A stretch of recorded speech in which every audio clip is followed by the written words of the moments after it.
When you think about the origins of Islam, there's one woman whose courage is just legendary. But hold on. Today we're not talking about the first woman of Islam. Nope. We're diving into the story of the second. Her name is Lubaba Bint Al-Harith. And her story, it's an incredible lesson in what it really means to be a pioneer. Okay, so we all know the amazing story of Khadija, right? The Prophet Muhammad's first wife. She was the very first person, period, to believe in his message. Just a total pillar of strength. But think about it. Her belief was this one, singular, absolutely revolutionary act. For that single act to become a real movement, someone else had to step up. Someone had to be next. So who was the second? Well, that second person was Lubaba Bint Al-Harith. And her story, let me tell you, it's not just about faith. It's this incredible mix of family, influence, and a kind of foresight that you'll see sent ripples down through generations.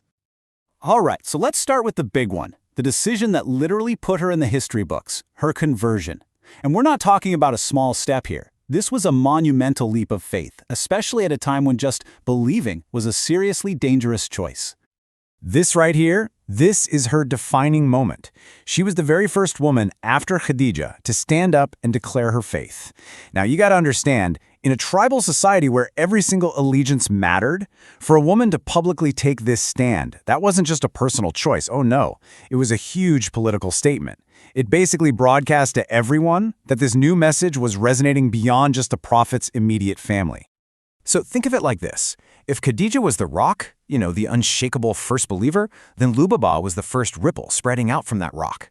Her conversion was basically the proof of concept. It showed everyone that this new faith could inspire other people, that it wasn't just something happening in one house. She was the one who helped turn a personal revelation into a public movement. That's huge. But her influence didn't stop with her own personal faith. Not even close. It was seriously amplified by this incredible network of family connections. I mean, she was placed at the absolute center of everything, of power, of revelation. It's wild.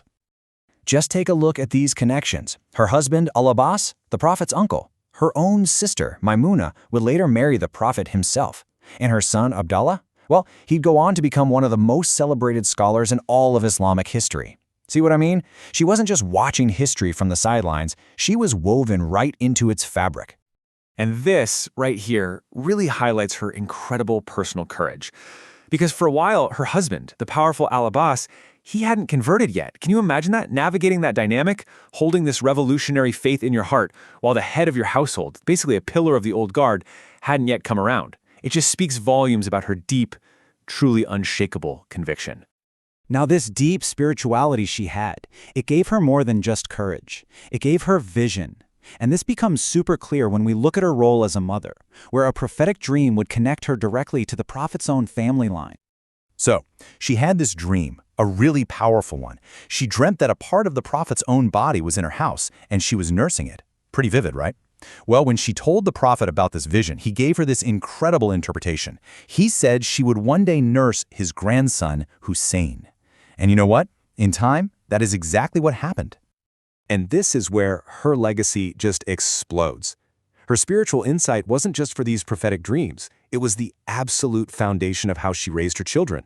That same devotion she showed to the Prophet's family, she poured that into her own son, Abdullah. And that kind of upbringing, it didn't just produce a good man. It produced the scholar of the nation, the guy who would become the #1 interpreter of the Quran. Her faith literally became the bedrock of his scholarship. Okay, so when we pull all these different threads together, what's the big picture? What's the lasting footprint that Lubaba Bint Al-Harith actually left on history? It all comes back to this one number, 2, the second. It seems like such a simple digit, but it represents an act of such profound courage. It's the courage to follow, the courage to validate, the courage to build on something new. It's about being that first person to step out from behind a leader and say, hey, me too, I believe too. So when you boil it down, Lubaba's legacy is really threefold. First, she was the trailblazer who proved that this faith could actually spread. Second, she was the matriarch, sitting right at the center of a family that would go on to define the future of Islam. And third, she was the nurturer, whose own deep piety helped cultivate a generation of incredible scholarship. Her story is just such a great reminder that influence can come in so many different forms. And that kind of leaves us with a final thought, doesn't it? History loves to remember the firsts. But how many other seconds are out there? You know, those absolutely essential people who turned a single moment into a shared movement. Their stories are just sitting there, waiting for us to uncover them. It's a powerful reminder, I think, to always look just beyond the main spotlight.